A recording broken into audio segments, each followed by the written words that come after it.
Hi friends, आज मी बाजारातून ना काल आवळे आणलेले.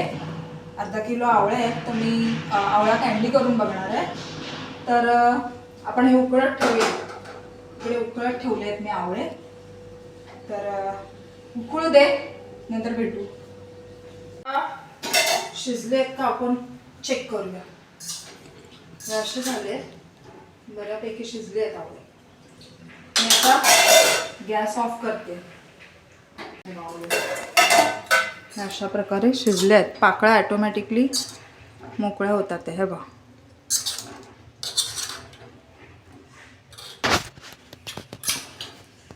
हे आता पाकळ्या ऑटोमॅटिकली मोकळ्या झाल्या आहेत.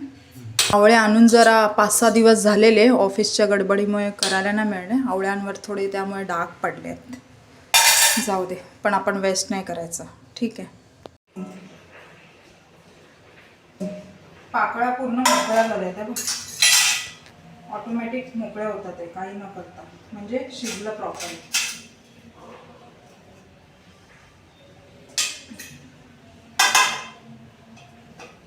पाकळ्या पूर्ण मोकळ्या झाल्या त्या.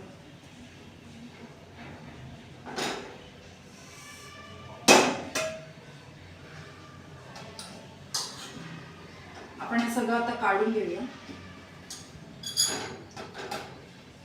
त्या दिवशी केलं असतं आवळ्यांवर डाग नसते पडले ना बच्चू. आपल्याला टाइम नाही मिळाला.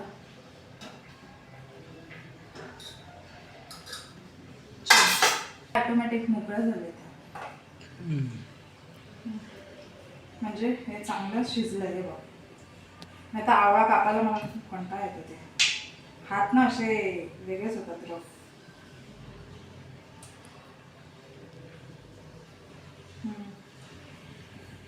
आता या पाकळ्या मोकळ्या करून घेतल्या, बिया वेगळ्या केल्या.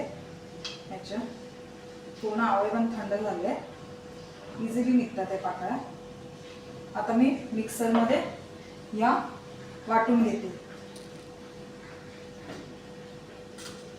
चुकून बी राहता कामा नये. आपण मिक्सरला लावतोय ते. पाकळ्या मस्त इझिली मोकळ्या झाल्या.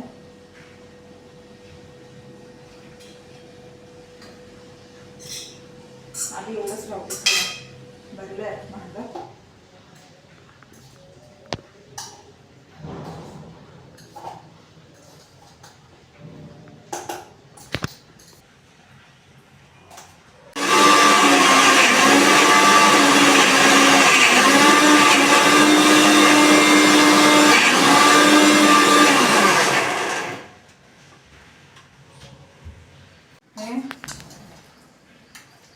असं छान ढवळून हे करायचं. काही गुठळ्या राहता का.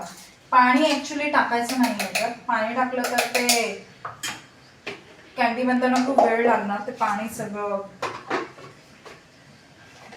पाण्याचा अंश राहिला की कॅन्डी लवकर होणार. आता मी ही पेस्ट आहे ती काढून घेते आणि बाकीचं परत आपल्याला वाटायचं आहे.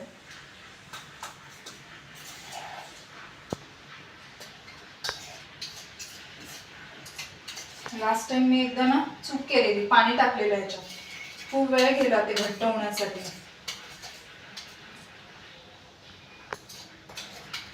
आता मी जो बाकीचं हे आहे थोडं थोडं वाटूया. परत एकदा म्हणजे पटापट होईल वाटून.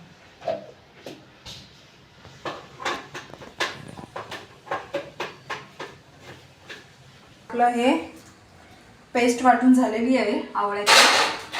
आणि आता मी हे कढईत तेल थोडं गरम केलंय, थोडं चिटकू नये म्हणून, थोडं ग्रीसिंगसाठी. आता मी हे मिश्रण जे आहे ते ह्याच्यात टाकते.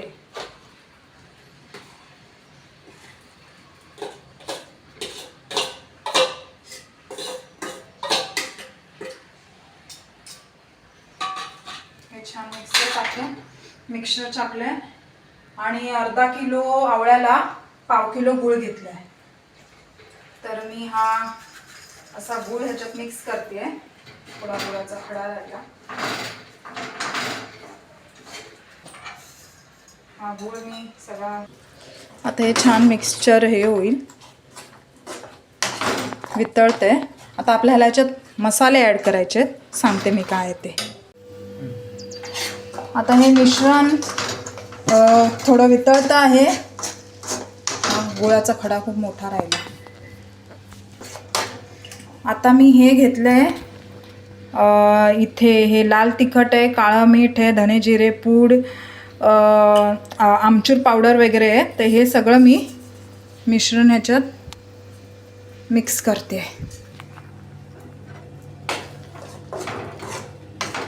हे छान आता मिश्रण, थोडं आपलं नॉर्मल मीठ पण टाकूया.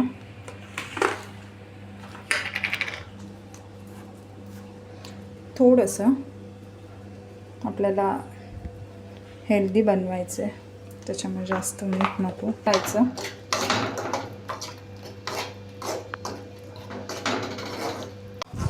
हे बघा, हे आता हळूहळू असं सुटायला लागलं आहे, म्हणजे ते ठीक होत जाते. मिश्रण जे आहे ठीक होत जाते. गूळ पण छान असं वितळलं आहे. अजून एक 5-6 मिनिटांनी होऊन जाईल. हे छान सुटायला लागलं बघा.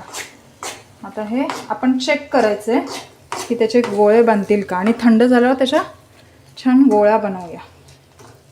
आता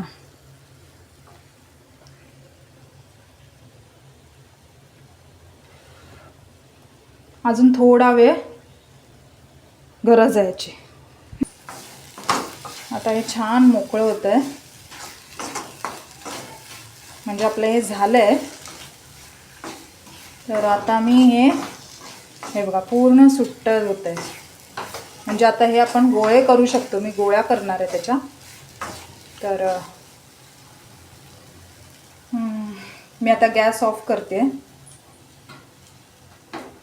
आणि याला पूर्ण थंड होऊन देते. थंड झाल्यावर त्याचे मी गोळे करेन. तर आपण जे दुपारी मिश्रण केलेलं, तर त्याचं मी ना हे छोटे छोटे असे गोळे करून उन्हामध्ये वाळवले आज एक दिवस. तर मला साखर आवडत नाही, ह्याच्यावर ॲक्च्युली गोळे करून साखर स्प्रिंकल करतात, पण मी असेच गोळे करून उन्हात वाळवते आणि मी तसेच बर्निंगवरून ठेवते. तर मला ह्याच्यावर साखर नाही स्प्रिंकल करायचे, त्याच्यामुळे मी ऊन दाखवते. मग आज आणि उद्या 2 दिवस मी हे ऊन दाखवले. एवढेसेच झाले, मी अर्धा तेव्हाच संपवले खाऊन. बच्चीने पण संपवलेले, आम्ही दोघांनी संपवले. आता एवढेच राहिले. तर उद्या 1 दिवस ऊन दाखवणार आणि नंतर मग मी परत दाखवेन.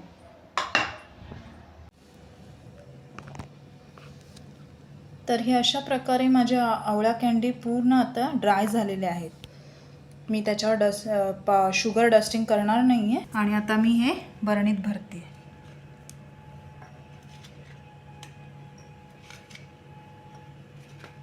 छान. मी ह्याच्यावर अजिबात काहीच आता डस्टिंग वगैरे केलेली नाही आहे, शुगर डस्टिंग. नॅचरल ह्याच्यात पूर्ण बघा छानपैकी ड्राय झालेले आहेत.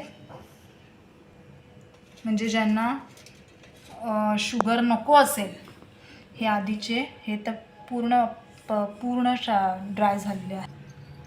आवळा कँडी छानपैकी झालेले आहेत. भरलेलं आहे मस्त.